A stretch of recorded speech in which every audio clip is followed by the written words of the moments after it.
नमस्कार, आप देख रहे हैं सिटी न्यूज और गिरिडीह की तमाम छोटी बड़ी खबरों के साथ मैं हूं राहुल सिन्हा। तो आइए शुरुआत करते हैं और नजर डालते हैं आज की हेडलाइंस पर।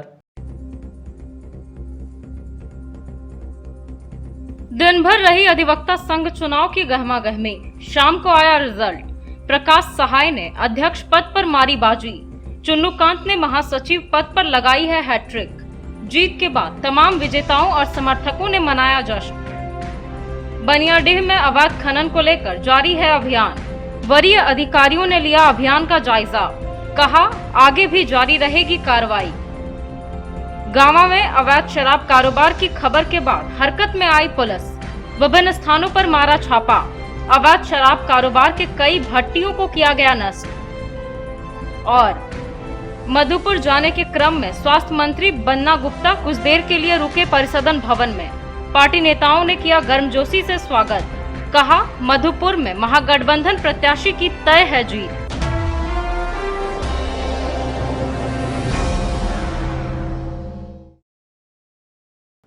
और अब खबरें विस्तार से। जिला अधिवक्ता संघ का चुनाव शुक्रवार को संपन्न हो गया। चुनाव को लेकर अधिवक्ता संघ भवन में चुनाव कमेटी की ओर से व्यापक व्यवस्था की गई थी। इस दौरान कुल 55 प्रत्याशी चुनावी मैदान में थे, जिनके किस्मत को बैलेट पेपर के माध्यम से मतदान पेटी में बंद कर दिया गया। जिला अधिवक्ता संघ का चुनाव शुक्रवार को संपन्न हो गया। चुनावी मैदान में खड़े सभी प्रत्याशियों की किस्मत को बैलेट पेपर के माध्यम से मतदान पेटी में बंद कर दिया गया।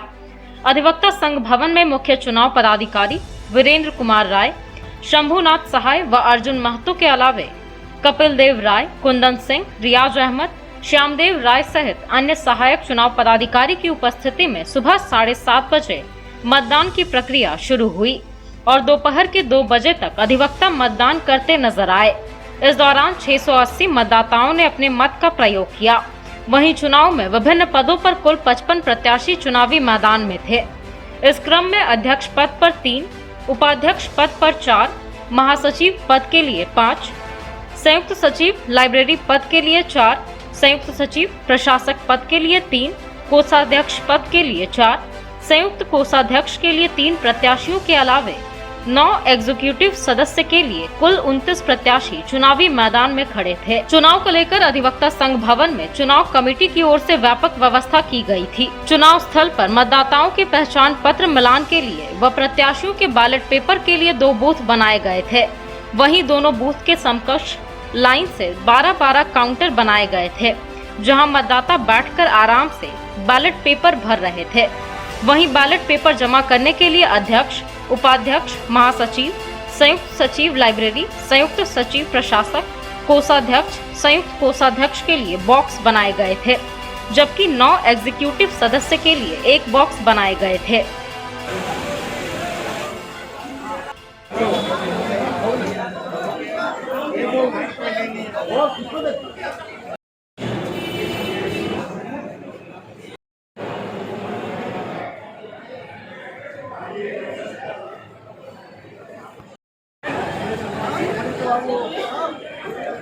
सदस्यों से अनुरोध है कि कृपया गेट पर प्रचार न करें।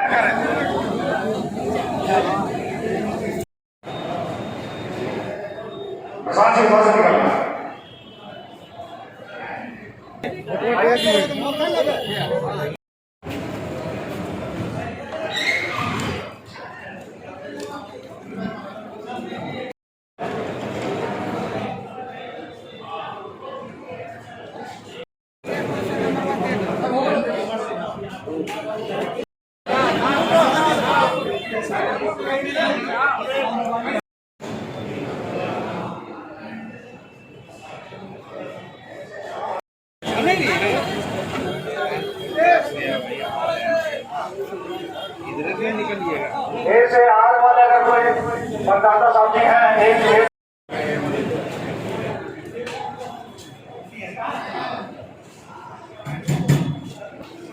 मोबाइल आप सैनिटाइज करके जाएं।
गिरिडीह अधिवक्ता संघ का चुनाव संपन्न होने के बाद देर शाम इसके परिणामों की घोषणा भी कर दी गई। जीत के बाद अधिवक्ता संघ भवन से तमाम विजेता पदाधिकारियों ने विजय जुलूस निकालकर अपनी जीत की खुशियों का इजहार किया और अपने कार्यों का बखूबी निर्वहन करने की बात कही।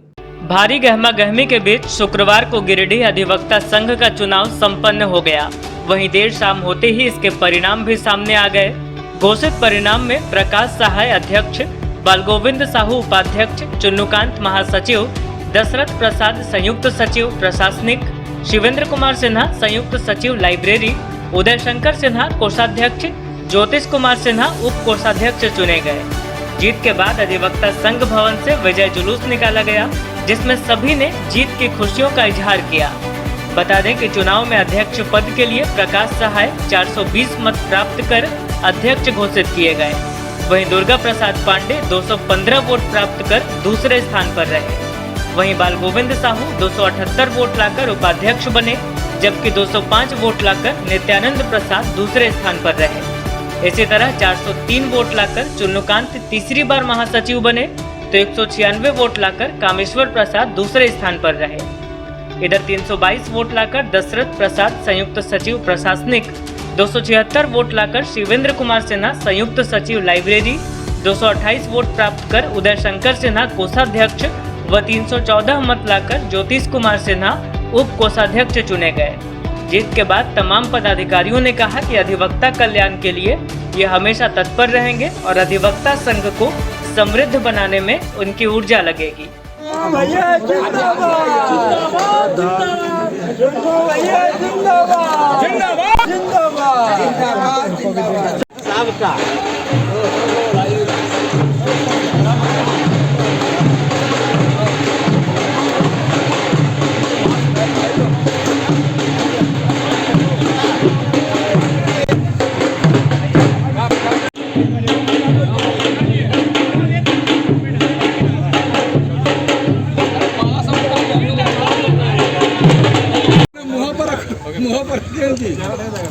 आजा चलो अब जो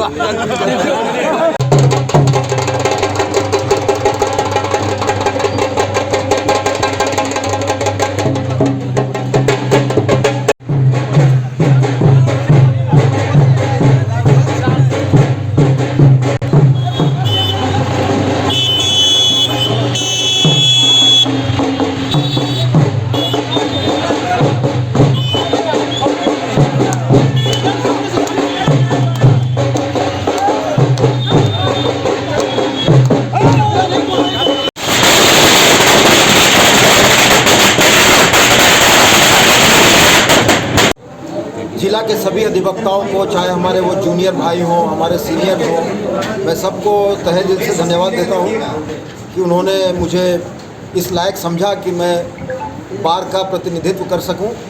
जैसा कि आप सब जानते हैं कि इस बार का गिरिडीह जिला बार एसोसिएशन का बहुत पुराना हिस्ट्री है। 1903 में इसकी स्थापना हुई थी और ये काफ़ी वर्ष पुराना बार है। तो मुझे इस बात की बहुत खुशी है कि मुझे एक बार पुनः सेवा करने का मौका हमारे मित्रों ने दिया है। मैं पूरी प्रयास करूंगा कि उनके जो सोच है, उनकी जिस कारण उन लोगों ने मुझे मत दिया है, वो मैं पूरा कर सकूं। ये 6वीं शानदार जीत है। इस जीत का श्रेय मैं अपने अधिवक्ता संघ के सभी सम्मानित सदस्यों को देता हूं और उन्हें बहुत बहुत सहृदय बधाई देता हूं। सबसे पहले तो हम अपने तमाम अधिवक्ता जो हमारे गिरिडीह के हैं उनको हम धन्यवाद देना चाहते हैं। ये जीत और ये हैट्रिक चुन्नूकांत की नहीं है, ये उन तमाम 950 लोगों की जीत है जिन्होंने मेरा साथ दिया है, हमको सहयोग किया है, हमको आशीर्वाद दिया है। और मेरी यही कोशिश होगी कि उनकी जो आशीर्वाद हमको मिला है, उनका जो साथ मिला है, उन्होंने जो विश्वास किया है हम पर, ईश्वर से बस हम यही आराधना करते हैं कि वो विश्वास बना रहे, हम उनके कसौटियों पर खरा उतर सके, यही चाहते हैं। मैं तमाम जिला अधिवक्ता संघ के वरिष्ठतम एवं युवा साथियों को सबसे पहले मैं हार्दिक अभिनंदन और स्वागत करता हूं कि आज की चुनाव जिला अधिवक्ता संघ में संयुक्त सचिव प्रशासन के पद पर मैं तीसरी बार काफ़ी मतों से मुझे विजय बनाने का कार्य किए हैं। जॉइंट सेक्रेटरी लाइब्रेरी के पद पर पुनः चुनकर आया हूँ और मैं सभी अधिवक्ताओं को धन्यवाद देना चाहूँगा और आभार व्यक्त करना चाहूँगा। ये हमारी जीत नहीं, उन सबों की जीत है। मैं पूरी प्रयास करता हूँ कि जितने अच्छे से अच्छे तरीकों से काम करके संघ के हित में और अधिवक्ताओं के हित में मैंने किया है, तो उसी का परिणाम है कहीं। महागठबंधन प्रत्याशी मंत्री हफीजुल के समर्थन में प्रचार के लिए जाने के क्रम में राज्य के स्वास्थ्य मंत्री बन्ना गुप्ता गिरिडीह पहुंचे। इस दौरान सर्किट हाउस में सदर विधायक समेत अन्य नेताओं ने उनका गर्मजोशी से स्वागत किया। वहीं पत्रकारों से बातचीत के दौरान मंत्री ने केंद्र सरकार और पूर्व की राज्य सरकार पर जमकर निशाना साधा, लेकिन राज्य में स्वास्थ्य सुविधाओं से जुड़े सवालों के पूछे जाने पर स्वास्थ्य मंत्री कन्नी काटते नजर आए। महागठबंधन के प्रत्याशी सह मंत्री हफीजुल के समर्थन में प्रचार करने जा रहे राज्य के स्वास्थ्य मंत्री बन्ना गुप्ता शुक्रवार को गिरिडीह पहुंचे। इस दौरान शहर के सर्किट हाउस में मंत्री गुप्ता का स्वागत सदर विधायक Sudivya Kumar Sonu, civil surgeon doctor Siddharth Sanyal, Congress के जिला अध्यक्ष नरेश वर्मा, कांग्रेस नेता नवीन आनंद और डॉक्टर आशीष मोहन सिन्हा ने बुके देकर किया।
राजनीतिक विचार विमर्श के बाद परिसदन भवन में पत्रकारों से बातचीत के दौरान मंत्री बन्ना गुप्ता केंद्र की मोदी सरकार पर तो जमकर बरसे, लेकिन राज्य में स्वास्थ्य सुविधाओं से जुड़े कई सवालों पर कन्नी काटी।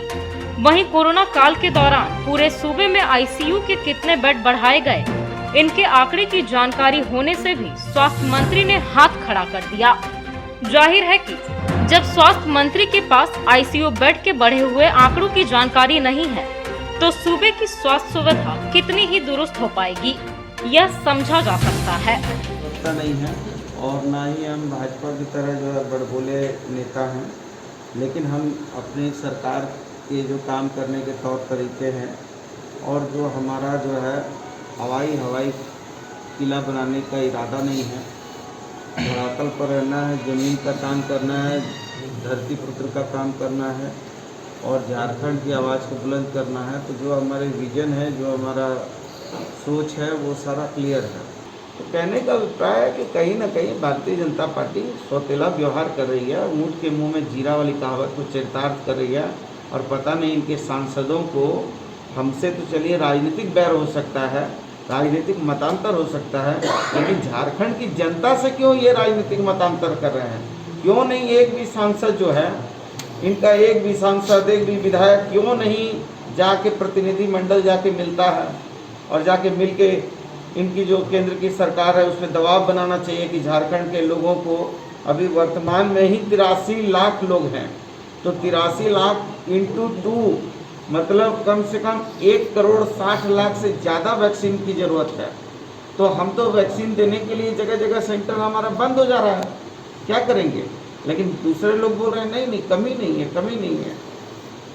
और से भी लापरवाही बढ़ती जा रही है, जबकि कल भी पीएम सुझाव में कहे थे कि माइक्रो कंटेनमेंट जोन बनाने का उनका आवश्यक कार्य किया गया है, तो ऐसा लापरवाही किया है प्रशासन का स्तर पर। नहीं, अब पीएम साहब देखिए, पीएम साहब तो रोज़ हम लोग को वीसी में बैठा के वीडियो कॉन्फ्रेंसिंग की घुट्टी पिला रहे हैं। क्या वीडियो कॉन्फ्रेंसिंग की घुट्टी से हमारे राज्य का ठीक हो जाएगा?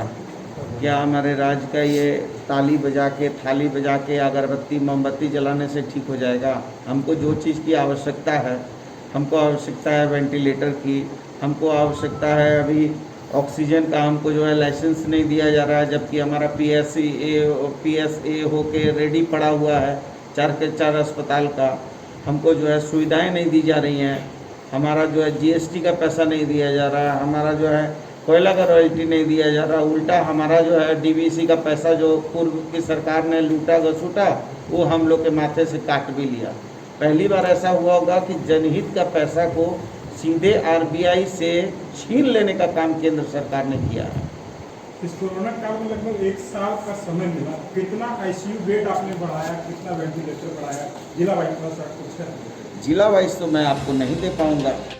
इधर सर्किट हाउस में प्रेस वार्ता के दौरान मंत्री ने कहा कि हालात को देखते हुए राज्य में ICU बेड की संख्या बढ़ाई गई है। हालांकि मंत्री ने कहा कि स्थिति को देखते हुए ही कोरोना काल में 560 वेंटिलेटर खरीदा गया, तो अतिरिक्त वेंटिलेटर खरीदने की प्रक्रिया में तेजी लाई गई है। लेकिन गिरिडीह में ठप पड़े ICU सुविधा बहाल किए जाने से जुड़े सवालों का जवाब देते हुए मंत्री ने कहा कि संक्रमण की दूसरी लहर घातक जरूर है, लिहाजा प्रयास हो रहा है जल्द ही गिरिडीह में ICU की सुविधा दुरुस्त हो सके। बातचीत के क्रम में मंत्री गुप्ता ने पूर्ववर्ती रघुवर सरकार पर तंज कसते हुए कहा कि जिन हालातों में हेमंत सरकार को शासन मिला वह बेहद कष्टदायी है, क्योंकि सबसे बदहाल स्वास्थ्य विभाग ही था, जिसे अब दुरुस्त करने की प्रक्रिया का काम चल रहा है। मंत्री ने मोदी सरकार पर तंज कसते हुए कहा कि बगैर केंद्र सरकार के सहयोग के कोरोना के दूसरे संक्रमण से पहले राज्य में 15,000 बेड लगाए गए। कोरोना के दस्तक देने के वक्त राज्य में एक भी RT-PCR लैब नहीं था और अब 7 RT-PCR लैब है, तो RT-PCR के 28 मशीन से कोरोना के सैंपलों की जांच की जा रही है। 137 ट्रूनेट मशीन शुरू किए गए हैं और संसाधनों को बढ़ाते हुए 192 कोविड सेंटर चालू किया गया। राज्य के प्राइवेट नर्सिंग होमों की मनमानी से जुड़े सवालों पर मंत्री ने कहा कि बढ़ते संक्रमण को देखते हुए हर प्राइवेट नर्सिंग होम को सख्त निर्देश दिया गया है कि आपदा को कोई नर्सिंग होम अर्थात दोहन का मौका नहीं बनाए। एस्टैब्लिशमेंट एक्ट में जितने प्रावधान हैं, उन तमाम प्रावधानों का पालन हर नर्सिंग होम को करना पड़ेगा। बढ़ते संक्रमण और माइक्रो कंटेनमेंट जोन बनाने को लेकर गिरिडीह प्रशासन द्वारा किए जा रहे लापरवाही को लेकर मंत्री ने कहा कि हालात कुछ खराब जरूर हुए हैं, लेकिन लोग हेमंत सरकार पर भरोसा करें। कहा कि स्थिति को सामान्य करने को लेकर पूरी ताकत झोंकी जाएगी। वैसे इलाकों को चिन्हित किया जाएगा जहां कोरोना का प्रभाव सबसे अधिक है। ऐसे में माइक्रो कंटेनमेंट जोन पर भी तेजी से काम किया जाएगा। जिस समय पूर्व की सरकार थी, एक भी RT-PCR नहीं था। लिखिए, आप लिखना चाहते हैं तो एक भी RT-PCR लैब स्थापित नहीं थे। हमने 7 जगह RT-PCR लैब स्थापित किए, 28 RT-PCR मशीन लगाई हैं, 197 हमने ट्रूनेट मशीन स्थापित किया है और हम जितनी तेज गति से बिना केंद्र की मदद के भी हमने जो है सारी व्यवस्थाओं को चाक चौबंद किया और जो ग्राफ 1 लाख कुछ से घट के 400 में आके अटक गया था। लेकिन ये दूसरा जो चक्र आया है, इस चक्र में अभी 9,200 के करीब मरीज पहुँचे।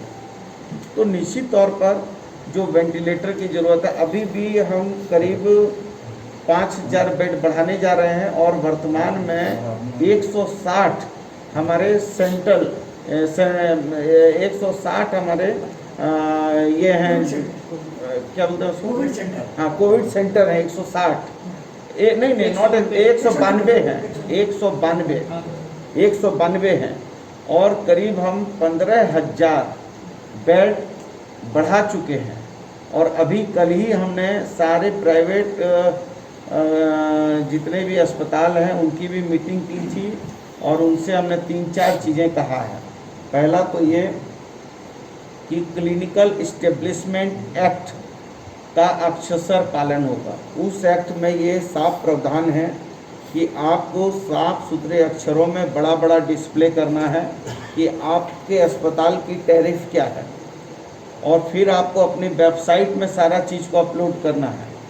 इसके साथ में जो कोविड के लिए जो हमारी सरकार ने जो टैरिफ निर्धारित की है उस टैरिफ को भी आपको लिखना है, ताकि जनता को ये समझ में आना चाहिए कि कहीं ऐसा ना हो कि ये जो है आपदा का जो अवसर वो अर्थ दोहन का अवसर ना बन जाए। इस पे भी हम गंभीरतापूर्वक काम कर रहे हैं। वेंटिलेटर का जवाब वेंटिलेटर करीब अभी हम लोग ने 560 तो पिछले बार ये किया, और अभी हम लोग और आगे जो है वेंटिलेटर जो है क्रय करने जा रहे हैं। 560 वेंटिलेटर तो बीच में कर चुके हैं हम लोग, ठीक है, और हम लोग उसको करने जा रहे हैं, अपग्रेड करने जा रहे हैं। आईसीयू कितना बड़ा होगा? आईसीयू अब एग्जैक्ट आपको मैं नहीं बता सकता हूँ। मंत्री जी, गिरिडीह में आईसीयू यहाँ एक भी आईसीयू चालू नहीं।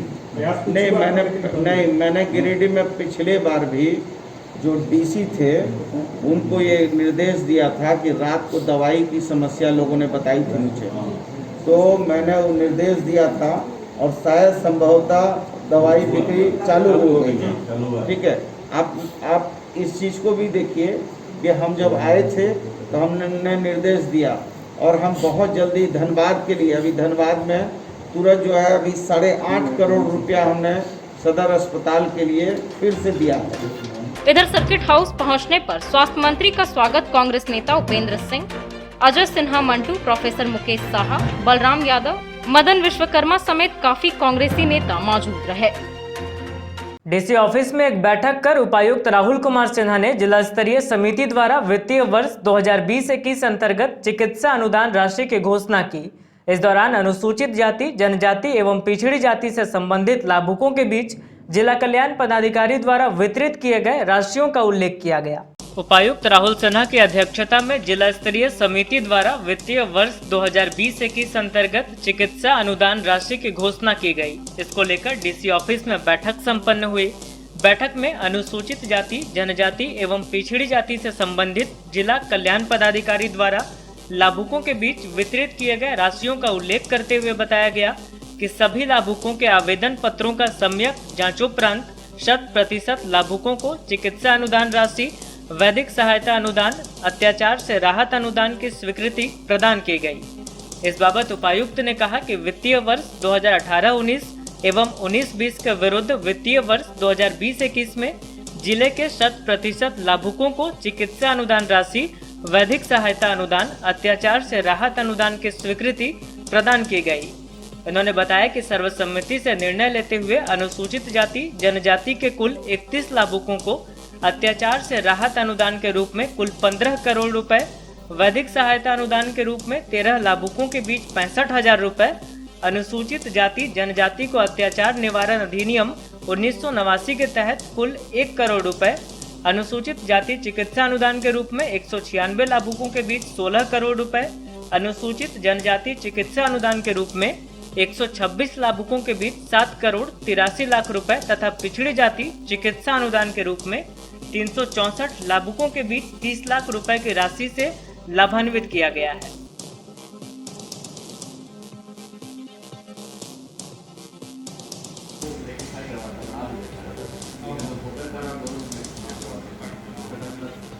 समाहरणालय सभागार कक्ष में उपायुक्त की अध्यक्षता में राजस्व, भू हस्तांतरण, दाखिल खारिज आदि से संबंधित कार्यों की समीक्षात्मक बैठक की गई।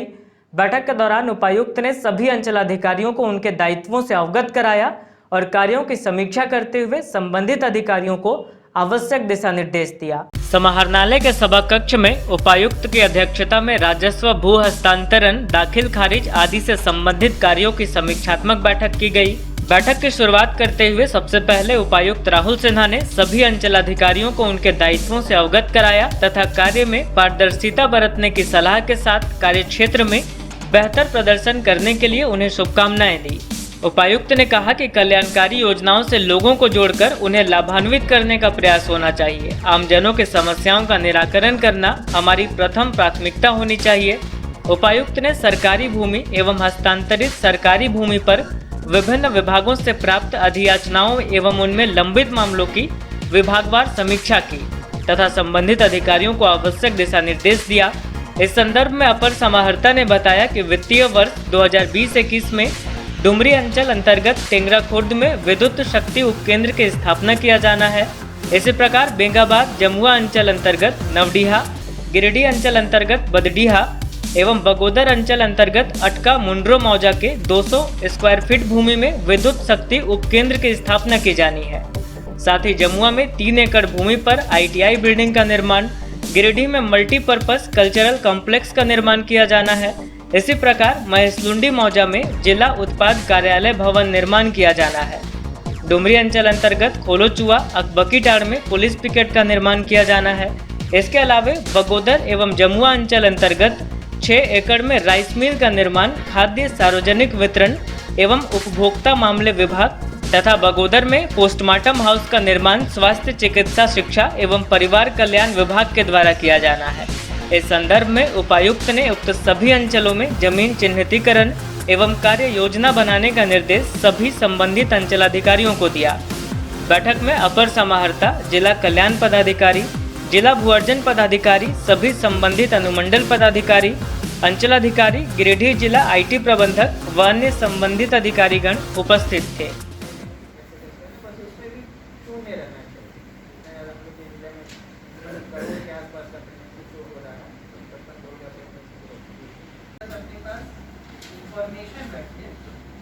आप लोगों को नीलाम की शक्ति प्रदर्शन करने के लिए रिक्वेस्ट लेकर कमिश्नर साहब को हम लोगों ने भेज। गांवा थाना क्षेत्र के सीमावर्ती इलाकों में अवैध तरीके से महुआ शराब निर्माण की खबर को हमने प्रमुखता से प्रसारित किया था, जिसके बाद गांवा थाना पुलिस ने अवैध शराब निर्माण के खिलाफ संबंधित इलाके में छापेमारी की और आधा दर्जन से अधिक शराब भट्टियों को नष्ट करते हुए 800 किलो जावा महुआ को भी नष्ट किया।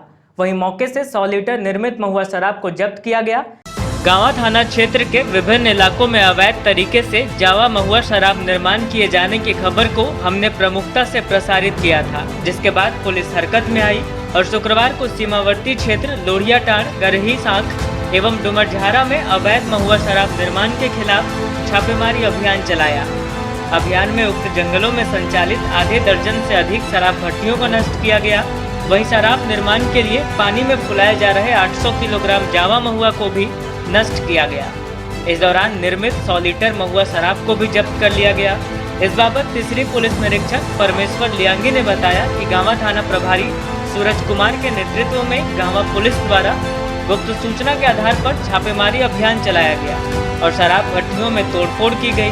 साथ ही बताया कि शराब माफियाओं को चिन्हित किया जा रहा है और उनके खिलाफ प्राथमिकी दर्ज कर आवश्यक कार्रवाई करने की तैयारी की जा रही है। इसके अलावा बताया कि अभी लगातार अवैध महुआ शराब निर्माण के विरुद्ध छापेमारी अभियान चलाया जाएगा।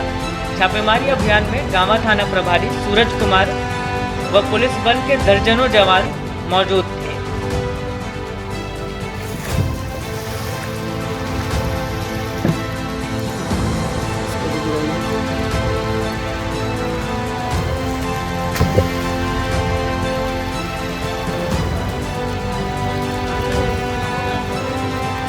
उसको भी गिराइए।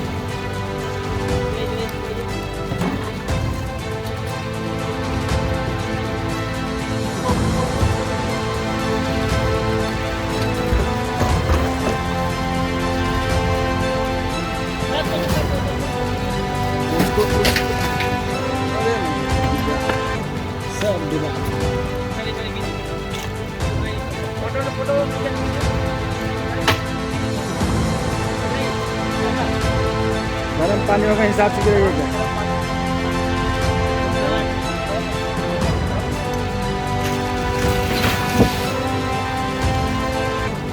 चुलवा सर, चुलवा सर।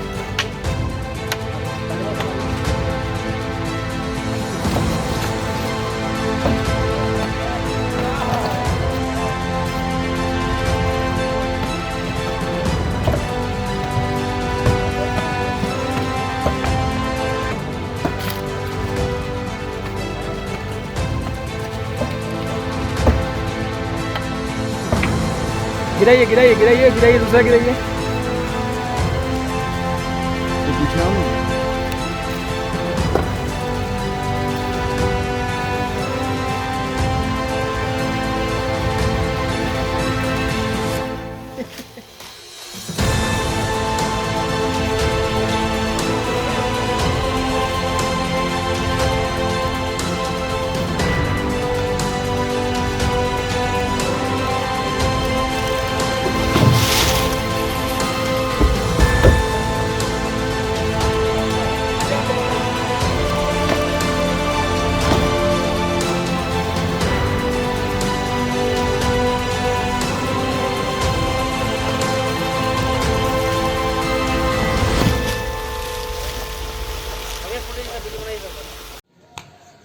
आज दिनांक 9/4/2021 को गुप्त सूचना के आधार पर थाना प्रभारी गांवा के द्वारा नवादा जिला के कौवाकोल थाना के सीमावर्ती क्षेत्र में लोहड़िया, टाण, झुमरझारा, गाड़ी सांक के जंगल में अवैध देसी शराब के विरुद्ध छापामारी किया गया है। छापामारी के क्रम में करीब 100 लीटर अवैध देसी शराब जब्त किया गया है। करीब 800 किलोग्राम महुआ जावा जो फुला करके रखा गया था, जो ड्रम वगैरह में रखा गया था, उसको भी नष्ट किया गया है। अवैध शराब माफियाओं के विरुद्ध चिन्हित कर विधिवत कार्रवाई की जा रही है। ये छापामारी अभी लगातार चलती रहेगी और जो माफिया है उन लोगों पर कठोर से कठोर कार्रवाई की जाएगी। बनियाडी सीसीएल क्षेत्र में अवैध कोयला कारोबार के खिलाफ जारी डोजरिंग अभियान का कई वरिष्ठ अधिकारियों ने निरीक्षण किया। वहीं कबरीबाद माइंस के समीप अवैध खनन की सूचना पर टीम ने छापेमारी कर कुछ लोगों को हिरासत में लिया और उनसे पूछताछ कर रही है। बनियाडी तहसील क्षेत्र में अवैध कोयला कारोबार के विरुद्ध अभियान का जायजा वरिष्ठ अधिकारियों ने लिया। इस क्रम में एसडीपीओ अनिल सिंह, मुफस्सिल थाना प्रभारी विनय कुमार व सीसीएल परियोजना पदाधिकारी एसके सिंह ने शुक्रवार को दल बल के साथ ओपन कास्ट माइंस व सती घाट में चल रहे डोजरिंग अभियान का निरीक्षण किया। वहीं कबरीबाद माइंस के समीप भी अवैध खनन की सूचना पर टीम ने छापेमारी की, जहां से कुछ लोगों को अवैध खनन करते हुए हिरासत में लिया गया।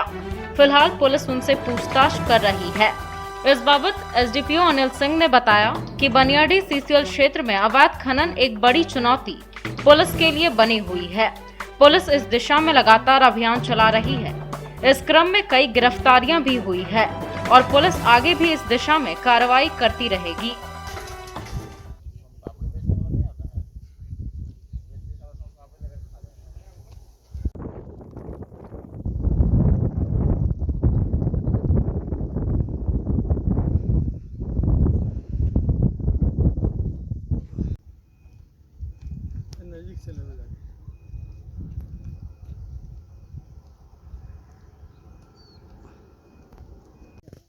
रात में आइए तो पकड़ लेते हैं साले को। परसों हम लोग रात में आए थे, पकड़ाया नहीं, हमको नहीं पता था ना आपके जो माइनिंग सरदार थे। बोल देता है कि फ्यूल खत्म। नहीं वो नहीं होगा, वो तो हम भरवा के रखे हैं। वो जो है ना सर, वो साइड में डोजर से हो जाएगा। बोला डोजर उधर रखिए, जेसीबी को उधर नहीं। आज कंप्लेंट बंद नहीं हो सकता है सर।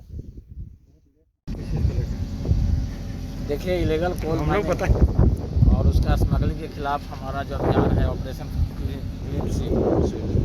जारी रहेगा।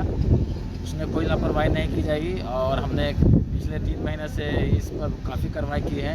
जो इलीगल रूप से जो खनन चलाया जा रहा था उस पर लगातार डोजरिंग की गई है, एफआईआर भी की गई है, कुछ गिरफ्तारियाँ भी हुई हैं और इसमें आगे भी अभियान को में तेज़ी लाया जाएगा।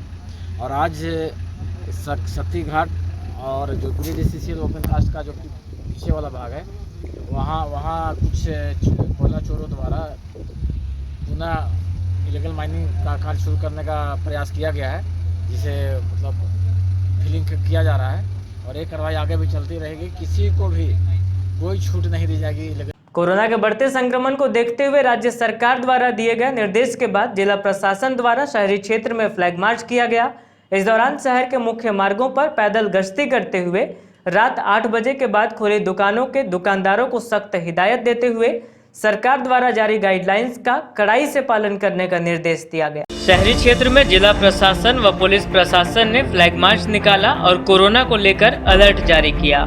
कोरोना के बढ़ते संक्रमण को देखते हुए राज्य सरकार व जिला प्रशासन तमाम एहतियाती कदम उठा रही है। राज्य सरकार द्वारा जारी गाइडलाइन में सभी दुकानों और प्रतिष्ठानों को सुबह 8 बजे से रात के 8 बजे तक ही खोलने का निर्देश दिया गया है। इसको लेकर जिला प्रशासन भी अलर्ट मोड में है। इस क्रम में शहरी क्षेत्र में प्रशासन की ओर से फ्लैग मार्च किया गया। मार्च में गिरिडीह उपायुक्त राहुल कुमार सिन्हा, एसपी अमित रेणु, एसडीएम प्रेरणा दीक्षित, एसडीपीओ अनिल कुमार सिंह, नगर थाना प्रभारी रामनारायण चौधरी समेत कई प्रशासनिक अधिकारी शामिल रहे। सभी पदाधिकारियों ने शहर के मुख्य मार्गों पर पैदल गश्ती करते हुए सरकार द्वारा जारी गाइडलाइंस का कड़ाई से पालन करने का निर्देश दिया। वहीं इस दौरान जहां कहीं भी दुकानें खुली दिखी वहां दुकानदारों को कड़ी हिदायत देते हुए दुकानों को बंद करवाया गया। कार्यालय, धार्मिक स्थल, पूजा स्थल, रेलवे स्टेशन, एयरपोर्ट, बस, टैक्सी, ऑटो रिक्शा या किसी अन्य सार्वजनिक स्थानों में प्रयोग करें ताकि जिले में कोविड-19 संक्रमण को नियंत्रित किया जा सके। आदेशानुसार जिला प्रशासन जीडी जिला प्रशासन के आदेशानुसार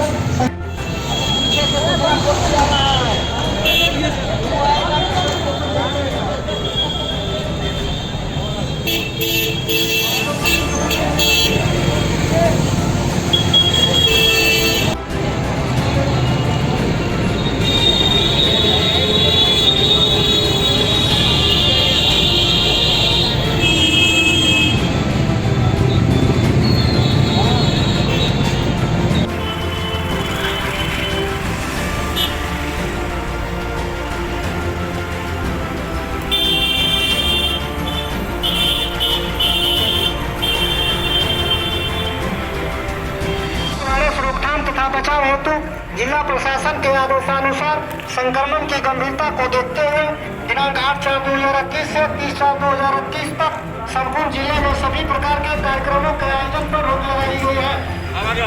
सार्वजनिक स्थल पर 5 से अधिक लोगों का एक जगह पर एकत्र होना या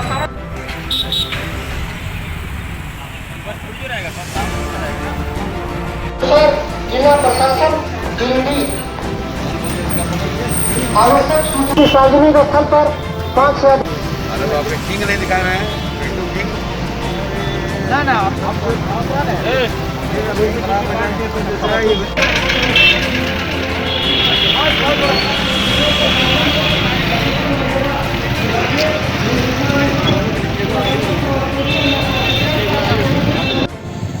कोविड संक्रमण के फैलाव को रोकने के लिए काफ़ी आवश्यक है कि सुरक्षा उपायों का पूरा इंतजाम किया जाए और इस आलोक में सरकार के द्वारा कुछ दिशा निर्देश निर्गत किए गए हैं। इसके आलोक में रात में 8 बजे के बाद सभी प्रतिष्ठानों को बंद करने का निर्देश है। इस आलोक में पूरे जिले के सभी प्रखंडों में अनुमंडलों में फ्लैग मार्च निकाला जा रहा है और 144 के अंतर्गत निषेधाज्ञा लागू कराई गई है। 4 से अधिक लोगों का जमावड़ा वहीं पर भी निर्दिष्ट कर दिया गया है। स्कूल, कॉलेज और एजुकेशनल इंस्टीट्यूशन बंद रखे जाएंगे। सिर्फ आवश्यक दवाइयों की दुकानें ही खुली रहेंगी। हम लोग यह उम्मीद करते हैं कि जिला के सभी गणमान्य नागरिकगण इन सभी दिशा निर्देशों का सख्ती से पालन करेंगे, तभी जाकर कोरोना के रोकथाम में हम लोग सफल हो पाएंगे। क्लियर कट बताया गया है कि कौन कौन सी एक्टिविटीज़ परमिटेड हैं, कौन सी एक्टिविटीज़ परमिटेड नहीं हैं। खास करके 8 बजे शाम से लेकर सुबह 6 बजे तक जो इसमें रोक लगाए गए हैं, जिन दुकानों को बंद करने का आदेश दिया गया है, एसेंशियल सर्विसेज को छोड़कर उसका अनुपालन कराया जा रहा है। इसमें पुलिस फोर्स जो है वो पूरी तरीके से जिला प्रशासन के साथ भी काम करेगी। जो भी इसमें उल्लंघन करता हुआ पाया जाएगा उसके ऊपर कार्रवाई भी की जाएगी। इसमें हर एक जगह पे इंसिडेंट कमांडर्स दिए गए हैं। जिन जिन क्षेत्रों को हम लोगों ने चिन्हित किया हुआ वहाँ पे इंसिडेंट कमांडर्स दिए गए हैं। उनके दिशा पुलिस फोर्स के साथ में वहाँ पर उसका अनुपालन कराया जाएगा। किसी के द्वारा अगर पाया जाता है कि अनुपालन नहीं करते हैं तो भी उसमें कानूनन कार्रवाई है या फाइन का जो प्रावधान है वो उसका अनुपालन कराया जाएगा। राजधनवार थाना क्षेत्र के नवागढ़ चट्टी में दूसरे पक्ष के लोगों ने एक पक्ष के शंकर कसेरा और उसके भाइयों के साथ मारपीट कर उन्हें घायल कर दिया। मारपीट में एक पक्ष से 5 लोग घायल हुए हैं, जिनका इलाज सदर अस्पताल में चल रहा है। पीड़ित पक्ष के लोगों ने बताया कि इनके घर के सामने गाली गलौज करने से मना करने पर दूसरे पक्ष के लोगों ने इनके साथ मारपीट की। राजधनवार थाना क्षेत्र के नवागढ़ चट्टी के रहने वाले शंकर कसेरा व उसके भाइयों के साथ इन्हीं के गांव के रहने वाले शशिकांत भारती, दुलारचंद साव आदि ने मारपीट किया है। मारपीट में एक पक्ष से 5 लोग घायल हुए हैं। सभी घायलों का इलाज सदर अस्पताल में चल रहा है। बताया गया कि शंकर कसेरा अपने भाई के साथ घर के आंगन में सोया हुआ था। इसी बीच रात के करीब 11 बजे दुलारचंद साव, शशिकांत भारती आदि लोग इनके घर के सामने गाली गलौज करने लगे। घर के सामने गाली गलौज करने से मना करने पर उन लोगों ने इनके साथ मारपीट की। बीच बचाव करने आए इनके भाइयों पर भी हमला किया गया। मारपीट में कुल 5 लोग घायल हो गए। घायलों में शंकर कसेरा, अजय कसेरा, लाल बिहारी कसेरा, आकाश कुमार, कमली देवी, अनु देवी शामिल हैं। वहीं हमलावरों की पहचान गुलाबचंद, शशिकांत भारती, अरविंद कुमार, महेश राम व उनके सहयोगियों के रूप में की गई है। घायलों का इलाज फिलहाल सदर अस्पताल में चल रहा है। क्या नाम है आपका? जय कुमार कसेरा। कहाँ के रहने वाले हैं? नवागढ़ चट्टी। कौन सा थाना? रायगढ़ थाना। क्या हुआ था? मार पिटवा से रात में से खाना खा के हम लोग सोए थे से घर में, और मेरे भाई साहब जैसे बरगद का पेड़ है उनके नीचे सोया था खटिया बिछा के। तो 4 जन आया, अरविंद साहब, शशिकांत साहब और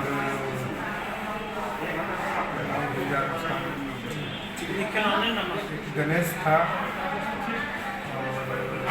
और दिलारचंद साहब था, जो इलेक्ट्रिक खा के गाली गलौज कर रहा था। गाली गलौज करने के क्रम में जब हमारे भैया बोले कि बाबू तुम लोग अगर खाया पिया है तो 10:30 बजे रात में खाए हल्ला कर रहा से जाए अपना घर। उसके बीच में बोला तुमको मतलब टोकने वाला, और इसी को लेकर के सब झगड़ा झंझट होने लगा। और होने के बाद हम लोग अपना टीम को मंगा लिया, साहू समाज लोग को, और हम लोग को पूरा खदेड़ के मारना शुरू किया। बनियाडीह में चोरों ने एक दुधारू मवेशी की चोरी कर ली। इसको लेकर भुक्तभोगी गणेश यादव ने मुफस्सिल थाने में लिखित आवेदन देकर पुलिस से मवेशी को ढूंढने की गुहार लगाई है। मुफस्सिल थाना क्षेत्र के बनियाडीह में चोरों ने एक दुधारू मवेशी की चोरी कर ली है। इस संबंध में मवेशी मालिक गणेश यादव ने मुफस्सिल थाने में लिखित आवेदन देकर अपनी मवेशी को ढूंढने की गुहार लगाई है। इस बाबत गणेश यादव ने बताया कि हर दिन की तरह उसने घर के दरवाजे पर सभी मवेशियों को बांधा था। शुक्रवार की सुबह करीब 3:30 बजे जब वह सोकर उठा तो देखा कि सबसे अधिक दूध देने वाली गाय ही उसके बथान से गायब है। गणेश यादव ने कहा कि रस्सी काटकर उसके गाय की चोरी की गई है। गणेश ने पुलिस से मवेशी ढूंढने की गुहार लगाई। कल आपके घर पे चोरी हुई थी गाय की, कितने बजे रात? 1 बजे रात को। 1 बजे रात में। कितना गाय चोरी हुआ है? एक गाय चोरी हुआ है। थाना में आवेदन दिए? हाँ। अंत में आइए फिर से नजर डालते हैं आज की हेडलाइंस पर। दिन भर रही अधिवक्ता संघ चुनाव की गहमागहमी, शाम को आया रिजल्ट। प्रकाश सहाय ने अध्यक्ष पद पर मारी बाजी, चुन्नूकांत ने महासचिव पद पर लगाई है हैट्रिक। जीत के बाद तमाम विजेताओं और समर्थकों ने मनाया जश्न। बनियाडीह में अवैध खनन को लेकर जारी है अभियान। वरीय अधिकारियों ने लिया अभियान का जायजा, कहा आगे भी जारी रहेगी कार्रवाई। गांवा में अवैध शराब कारोबार की खबर के बाद हरकत में आई पुलिस, विभिन्न स्थानों पर मारा छापा। अवैध शराब कारोबार के कई भट्टियों को किया गया नष्ट। और मधुपुर जाने के क्रम में स्वास्थ्य मंत्री बन्ना गुप्ता कुछ देर के लिए रुके परिसदन भवन में। पार्टी नेताओं ने किया गर्मजोशी से स्वागत, कहा मधुपुर में महागठबंधन प्रत्याशी की तय है जीत।